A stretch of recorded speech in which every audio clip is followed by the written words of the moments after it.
Have you ever bought something online and then you found out that, okay, what you ordered for was 100% different from what you got? See why I ordered. What's it be this? A lot of things are seeking our attention, and it's likely or very possible for one to, deviate from their initial plans. We see a lot of people do a particular course in the university, then go back maybe years later, before you see them again, they are going back to the university to do something else, which has nothing to do with what they did the first time. The future is not a place we are going to, it is a path we are creating. So what you are creating today is your future. And so you can either be living by design or by default. You choose your choose. The choices must not just be choices, they must be quality choices. So at a point in time, I had to choose between getting married and going to school.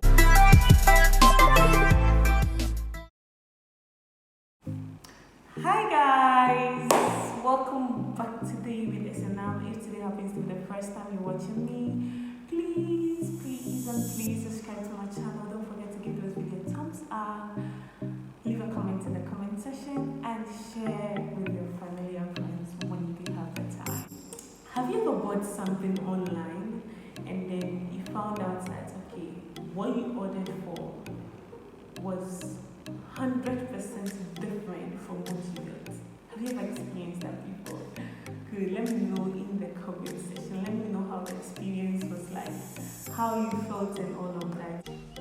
See why I ordered. I ordered for this beautiful hair, looking good hair. We start this one with. What's it be this? What's it be this?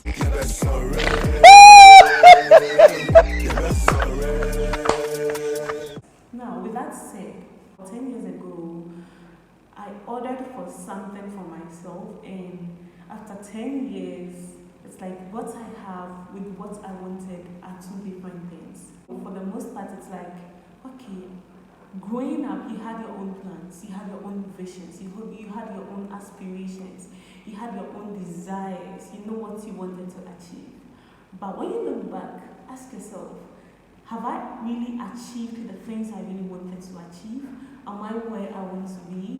Have I accomplished the things I want to accomplish? That is what we want to look at today. Yeah, so back in the days when we had to write BC and go to senior high school, I had one particular school I wanted to go to, and I don't know why I wanted to go to that school or what was in that school, whatever. But the school I wanted to go to for some reason was Canada. That was the school I wanted to go to. Unfortunately for me, after my results came in, although I did well, I found myself at Agosek Senior High School. And how can you choose a school as a first choice and then you get your last choice? Has anybody experienced this thing before? Let me know how the experience was like. So that was what happened in my case. So first off, I didn't get the school I wanted to go to. That was the first thing for me. The second thing was that the school I wanted to now go to, okay fine, I didn't get what I wanted to go to. And so for a whole time I was home. And then there were other opportunities to choose other schools I would like to go to. And from all the schools I chose, I didn't get any of them. I even wanted to go to WAS because it was close by and I could have been a day student. And I didn't get that as well. Then finally, I get PSTS. Shout outs to all PSTS, Latvian people in the building. And that was the school I got. And sometimes it's frustrating, sometimes it's disappointing, but I have come to understand that many are the plans of men, but the counsel of God would definitely stand. Because it was in this particular school that I actually found my feet in Christ, because it was a school I actually had a dream about, and probably that would be a story for another day. And to think of the fact that I actually saw the school, dreamt about it before even stepping my feet there. there should make me know that indeed there was something greater than or just what you want or what you desire. The reason for me bringing this up is to emphasize on the fact that once in a while we have to come back and then take an inventory of ourselves. Most of us may not really get the initial, plan for our lives, but then it is where most of us miss it. A lot of things are seeking our attention, and it's likely or very possible for one to, deviate from their initial plans. So in order not to, have your life such that what you ordered would be different from what you get, one of the things I think would have to start focusing on would be our sense of awareness of our bearing in life. And until we discover this, we'll keep on moving in cycles and cycles and cycles, and we'll keep on repeating the mistakes we've been repeating, because it will be like we are just there and we are waiting for something to happen and then drive us towards achieving something. But that's not how it's supposed to be like. We see a lot of people do a particular course in the university, then go back maybe years later, before you see them again, they are going back to the university to do something else, which has nothing to do with what they did the first time. Nobody is saying it's wrong. No, it's not wrong at all. It's very easy to deviate. It's very easy to cause a lot of things could hinder us from achieving our prior or initial goals and aims and all of that. It is up to us to make the best out of every opportunity. So most of us who think time is waiting for us to get to a particular level before it starts moving, I have a news for you. Look, the future you are thinking of is not too far away. It's not like the future you're looking for or you want to get to is in Asia and you have to walk all the way from Ghana to the continent Asia to get it. No. The future is not a place we are going to. It is a path we are creating. So what you are creating today is your future. And so when you start thinking that the future is far ahead, like you have like 20 years more to the future, to be in the future or something, you need some heavenly wings to carry you into the future, you'll miss it. So in order to not, miss it, then we have to be very sensitive to our source of inspiration. Reasons being that what or whom you draw your inspiration from would let somebody determine whether you would succeed or not. There's this popular saying which goes like this: one of the ways to predict a person's future is to know who is mentoring him. Now, that you have mentors or people you look up to does not mean you have to be that person or be within that person. No, that at all costs I have to be him. No, you can't be him. You can have his image such that, just like a child and the father, they would look at the child and be like, wow, you resemble your father. You are not your father. The fact that you resemble your father does not make you your father. Do you get it? So the fact that you have a mentor does not mean you are your mentor. You can look like him, but you cannot be him. So for instance, if you were to go to the beginnings of the Bible and then you see Elijah, then you can actually predict Elisha's life. Okay, so this is how Elijah is. This is how Elisha would be like. If you were to see Moses' life, you would then know how Joshua was going to, turn out to be. You get it? And this is why you have to be sensitive to your source of inspiration. The truth of the matter is, every research draws inspiration from an existing one. That is why we have literature review. If you want me to do a video on that, kindly leave a comment in the comment section and I'll do just that. Be sensitive to where you draw your inspiration from. It would help you a lot.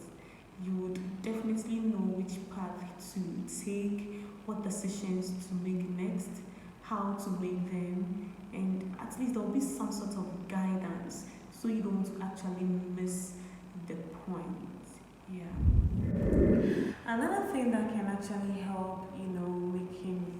help us make the right decision and move in the right direction, so that what we ordered for wouldn't be so different from what we get at the end of the whole thing. Is to come to the point of actualizing our God-given seeds. So within every human being are peculiar seeds that distinguishes you, that makes you peculiar, that makes you unique. Okay, for some people it could be the ability to do businesses, for some others it would be the ability to sing, for others it would be the ability to create. There are so many of them. The earlier we discover this thing, the better for us. So imagine I started singing at the age of say 4, 5, 6. Unlike Africa, or should I say Ghana specifically, as at the time I was growing up, we didn't really see a lot of youthful competitions, talent shows, and all of that. We really didn't have a lot of that. I think it was later before we started seeing talented kids and all of these things coming up. Prior to those times, it was most of these foreign people, High School Musical, and a couple of movies that we watch and actually see the youth actively participating in these things, and it wasn't very recognized in our society at the time. So imagine it was recognized in our system as at the time. I'm sure a lot of kids would have been nurtured and groomed so that those seeds in them would grow to be great and then provide for others as well. And so because we lacked that kind of grooming at the very onset of life, they lack confidence, they are not eloquent, they can stand up for themselves, they are timid, amongst many others, which isn't supposed to be so. Fine, the harm has already been done, but it is not too late to discover what you have within you. God has placed something in every individual, and it is not too late to discover that thing and start nurturing it, no matter how long it's going to take, because you definitely eat from that, and a lot of people would benefit from that as well. So whatever it is that you think you really have as a gift, come on, it's not too late to start working on it. Start working on it now. I mean, right about now. And you come back and thank me later.